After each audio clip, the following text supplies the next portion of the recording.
I am Nikita Stern, and I'm honored to present my husband and best friend, Bobby. When his family and friends talk about him, the same words come up over and over. Family-oriented, driven, positive, enthusiastic, meticulous, and a proud Devil baseball alumnus listening. But the words that might best describe his impact on both FDU and his loved ones and those he has impacted through his numerous business exploits are visionary and selfless.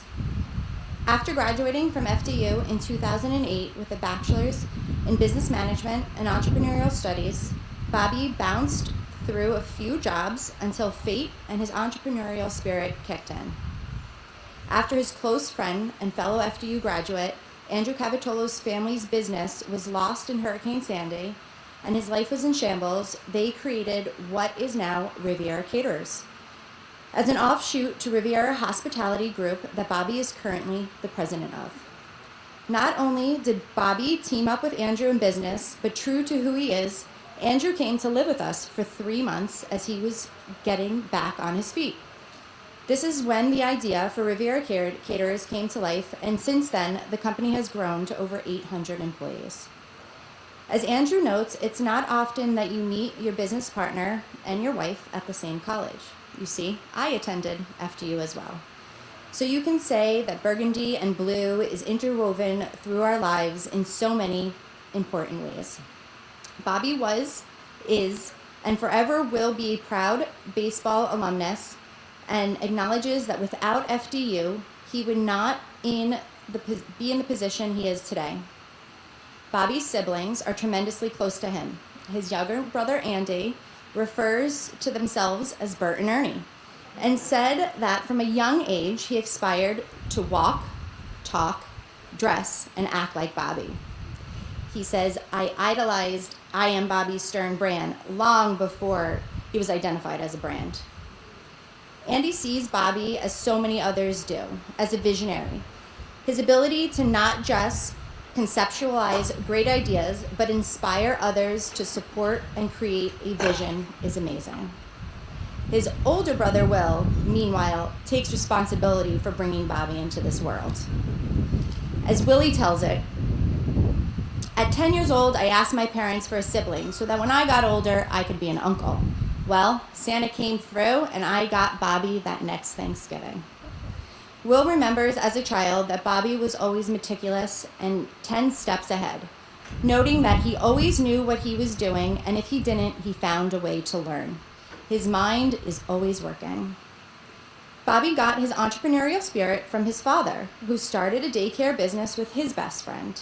Sadly, we've lost both of Bobby's parents, but his care and devotion to family and friends and his love of education and cars shine on.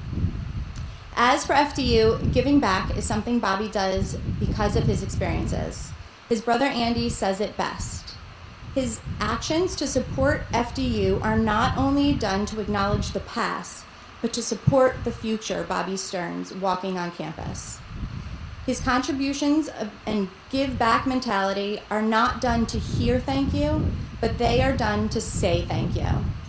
Bobby, thank you for being a wonderful husband and father to our children, for all of your accomplishments, personal and professional. Your university is proud to welcome you into the PINNACLE Society.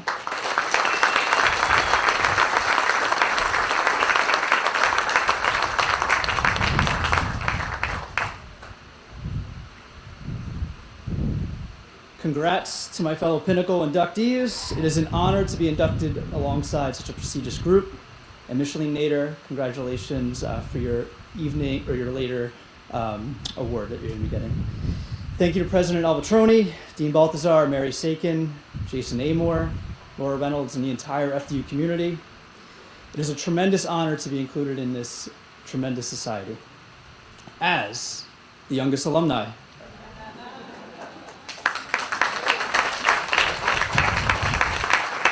thank you to my family here, Nikita, my wife, my brother Andy, his wife Julia, Andrew and Tara are currently stuck in traffic. Most importantly, thanks to my parents. shining down from the heavens above. They gave me this opportunity to come to this university, and they're gleaming with pride tonight. Whew. All right. It was 11 years ago on this very day that Andrew and I started our business. We decided that we were going to start a journey and create a high-end catering company. And while we had no roadmap in hand, we had a premium education, we had a bond, and we had a vision. And we were going to climb to the top of that mountain, just like any ambitious 26-year-olds. 4 short months later, Hurricane Sandy unfortunately wiped away his family's catering hall, and it put us to a halt. But we adjusted course, and we kept climbing. Hendrick's Gin hired us to cater one of the first events in New York City after the storm, 2,400 people over the course of 3 days. No water, no power. We came, we catered, and we started climbing. Shortly after, we climbed Nike, we climbed Forbes, we climbed Google. We even climbed 832 feet to 4 World Trade Center when we partnered with Silverstein Properties to manage one of their vacant floors in the towers. We climbed from 16 events in 2012 to over 600 pre-pandemic. Each event and each client, we forged strong relationships, and it brought us closer to the pinnacle. This led to winning the food and beverage contract at the NFL Experience in Times Square. Another moment where we truly felt we made it to the peak. But funny thing about peaks, there's always a valley, and it closed within 10 months.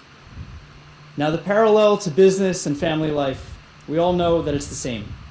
My best friend, as Nikita mentioned, she's an FDU alum. She's been by my side for this journey all the way from the beginning, and she continues to make me go forward and push me to the top.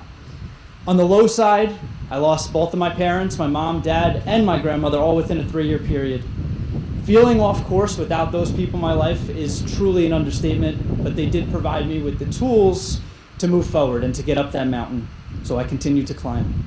And on the upside, Nikita and I, we have 2 beautiful girls now, Zaylin Brooke and Brexley May. Those 2 girls are the fuel to my fire to look for the highest peak out there. And when COVID hit, I remember standing on my rooftop with my brother Andy, thinking, what was next? I was unsure what the event world was going to be. I was in this valley that was dark. It was uncharted. There was no more event mountain. And he provided words of wisdom like he always did. He said, just keep going. And Andrew and I were not done. We overcame many valleys. And this one was much different, but we knew we could overcome it. It was dark and grim. But through the thousands of events that we catered and the thousands of people that we met, there was a strong relationship and an impact that we left on these people. And one in particular was an agency that worked directly with the city of New York, and they knew we had the ability to feed a lot of people and do it well. And just like 8 years prior with Hendrick's Gin, we had a mountain in front of us that we were not ready to climb. We were scared. However, we knew there was no other way to go but up. It was either that or we had no more business, so we climbed. We left the glitz and the glam, and we focused on preparing meals that truly made a difference in the world. We transformed our once catering hall into a food production facility. We hired 1,000 local people, and we started producing food for 72,000 seniors of New York City. Throughout the pandemic, that yielded over 12 million meals. So put that into perspective, that's 1.5 times the population of the state of New Jersey. It's a lot of food. And on August 23rd, 2021, the Department of Defense got wind of our work in New York City, so they contacted us to take on Operations Ally Welcome, which was when the Afghan refugees were brought over from overseas, and we were responsible for feeding 15,000 of these refugees for 6 months for another 10 million plus meals. And today we're still climbing. We're preparing meals that truly make a difference in students' lives at K through 12. We're working with seniors, the homeless, the military, the Department of Defense, as well as emergency management. And we're currently feeding the homeless and the migrants of New York City, preparing about 18,000 meals per day. And I'm proud to say, since we made this transition up the mountain, we have produced over 36 million meals. That is 1 meal per person in the entire tri-state area. A lot of food out there. But over the course of these 11 years, I really learned 3 valuable lessons that helped me continue to climb this mountain to reach the top and reach the next peak. It was learning to pivot and adjust course. There's always opportunity and adversity.